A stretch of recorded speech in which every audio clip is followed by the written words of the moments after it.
Hello, dear fans, friends, and subscribers. Welcome to the daily cricket show, Cricket Happenings. And on this part of the Cricket Happenings show, it's going to be the tour match between England and the Cricket Australian 11. Well, England fared no better in the second innings, I would say, because as you know, if you look at their first innings effort, they actually had uh, the England first innings effort, as you would remember, against the Cricket Australia 11. They were 293 all out, but even though they got a lead by getting the Cricket Australian 11 for 233 for 9 declared, but what England did was again something which was not a good thing because they were all out for 203 all out, and then but definitely they had the game under control as the Cricket Australians were given a target of 264 runs, and they were really struggling at 74-7. But the whole bottom line here is against such a pedestrian bowling attack that the Cricket Australia has with not a lot of known names, looking at England actually struggle in such a fashion is something which is really raising a few questions, I would say, especially considering that the Ashes Test Series is about to begin between the two kingpins, Australia and England. So I'm going to look at that. I'm just going to have a brief look at that, and then we have a look at some cricket news. So first, let's head on to that particular match which I was talking about.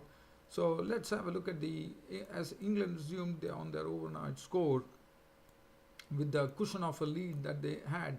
Not much, it was 60 runs lead that England had the cushion. And but look at that the batting card of the Englishman. And if you look at the bowling, let's look at the bowling first. The other day we saw that in the first innings was the Fallons, the right arm leggy on first class debut, picking up a fifer, and now it was the turn of Milenko, Milenko, 16.4 overs 3 minutes, 34 runs, and he picked up 5 wickets. And 2 for 47 for Gurinder Sandhu. It was good to say Gurinder Sandhu has definitely played some international cricket for the Aussies. 19 overs, 5 minutes, 47 runs and 2 wickets. I thought he bowled very well. 14 overs, 1 for 55 for Coleman and short, none for 13. And England were bowled out for 203. If you look at the card, Alistair Cook, even though as he failed in the first innings, but here at least he got something. He got 32 with 1 boundary. Stoneman was impressive as he continued his good form in the first innings. 51 with 5 boundaries was the one, and then Vince made 29 with 1 boundary and 1 6. Joe Root once again failed. Was LBW bowled Gurinder Sandhu. Sandhu was the one who actually had both Vince and Root LBW for 29 and 1 respectively. David Mallon was out for 5. Jonathan Bairstow hit some good form with an unbeaten knock of 61, but there was no support for Jonathan Bairstow at all. Vokes out for 2, Overton not, Mason Crane 18, and Anderson was out for naught, and 203 all out. And that was not a pretty picture at all for England, with Cricket Australia being given a target of 264 runs to win the match. And look at what Cricket Australia did. Cricket Australia definitely found the bowling of Chris Vokes pretty hot, because what he did is he went on to rock the Cricket Australians by picking up wickets in a real tizzy, I would say, as he put them into a tizzy. Larkin made 2, Carter, Duck Gibson got out for 9, Pukowski was out for 1, and they were all the Vokes victims. After that, Overton picked up 2 wickets. He clean bowled Tim Payne for 5, and Sanga for Cotroot bowled Overton. And then it was only Short who actually got a semblance of a respectable innings, as he remained not out on 28. Milenko was 1. Gurinder Sandhu was there not on 17. Now this partnership, one does not know how long it can go, but now definitely, England are definitely winning this. They would probably win this because there's still a lot of runs to get for Cricket Australia with 3 wickets. But it's all a matter of saying that, in this particular match, one would have expected England to put up a much better performance than what one is having a look. So one does not know whether. I definitely feel that this is not good preparation for the Ashes here from England, and definitely it really tells something that is this going to be enough against the Aussie pace attack. James Anderson, 7 overs, 2 medals, 1 for 12. He also got some good news today. He was named the vice captain for the Test series, for the Ashes Test series. So Chris Vogt, the most successful, 4 for 17, 2 for 10 for Overton. Crane and Root did not get any wickets. So, but as I said, it was not about, I mean, one knows that probably England might even tomorrow win this match just with 7 wickets, 3 wickets to go. But it's all about England against an bowling attack which does not have any big names.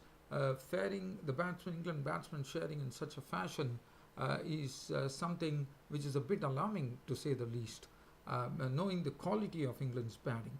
Well, so let's get out from here and now look at some cricket news that's going on. As far as the cricket news is concerned, it's all coming from India. I'll keep it. Okay, let's first complete with England, because Jake Ball, as you know, sprained his ankle in that tour match, and the news is that one was probably is looking at probably Wood coming in or probably Liam Plunkett coming in from the Bangladesh Premier League.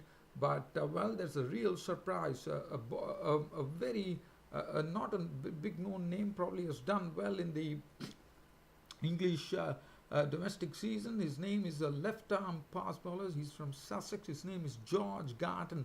So George Garton has been called up as a replacement for Jake Ball. So that's an interesting situation here, I would say. So interesting choice, I would say.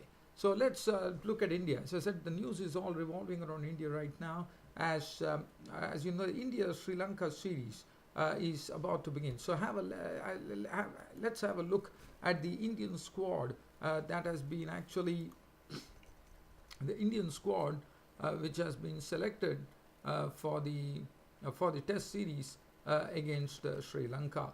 So having a look at that, the first thing that I would like to mention is that India has realized that Hardik Pandya is such an asset to the Indian team as a sort of a key member of the team, as a genuine all-rounder. They definitely need to preserve Hardik Pandya. As you know, Hardik Pandya, it seems, has bowled a lot of overs than even all the other bowlers. And also, one knows he's a vital cog now, not only in batting, as far as bowling also, because he can generate some very good pace, and that's precise reason. So the team selection was made for the first 2 Test matches, the Indian squad. Well, what one sees, Hardik Pandya has been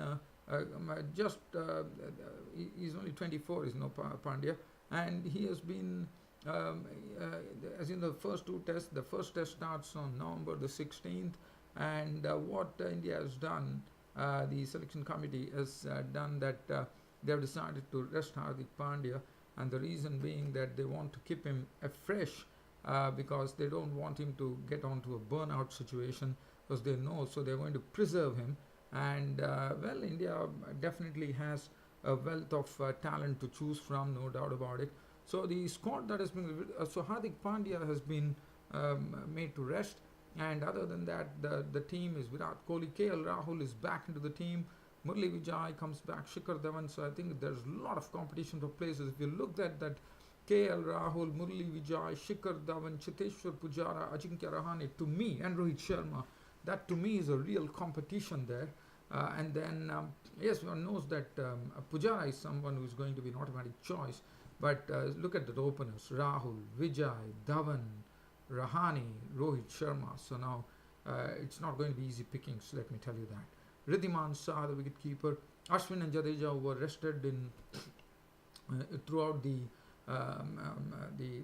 tour against the team where India played against New Zealand. As you know, he didn't play. So Ravindra Ashwin and Ravindra Jadeja are back.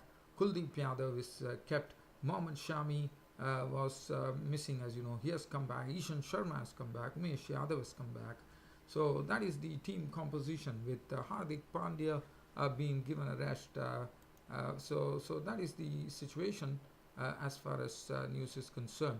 Now let's have a look at the other cricket news. Now, just the other day, as I was telling you, that Virat Kohli has come back in some great support for Mahendra Singh Dhoni, saying that Mahendra Singh Dhoni is absolutely top class, and he already defended him. Now it's the turn of the Indian coach Ravi Shastri coming in and pitching in. So Ravi Shastri has come very strongly in support of Mahendra Singh Dhoni, saying that he feels that some of the players are behind Dhoni, in the sense the so he has basically given full support to Dhoni, and said that a great player decides when he would retire, rather than being dictated by others to retire.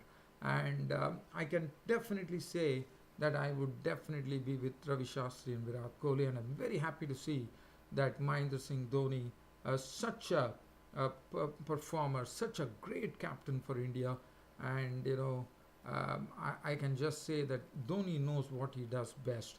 So just leave it to Dhoni, and don't even talk about unless he really really fails to the bat, and I don't think he definitely is contributing. So I think I am all for it. I'm very happy to see that Shastri and Kohli have given the full support to Mahendra Singh Dhoni, and that is what is wanted at this point of time, when such I would say, a renowned cricketer like Mahendra Singh Dhoni gets a lot of flack as to saying that probably his career is coming to an end, whether he should retire. And I think, to me, I am going to back Dhoni till the 2019 World Cup. As far as I'm concerned, my opinion on this cricket show is, I would like Dhoni to retire only after the 2019 World Cup. But we know how important his contribution is. He's not only a contributor with the bat, he's not only a contributor as a wicket keeper, but his inputs are simply. I just don't have words, because I thought he schemes well, and he's a sort of a very good head on shoulders, in the sense he's such a brainy guy.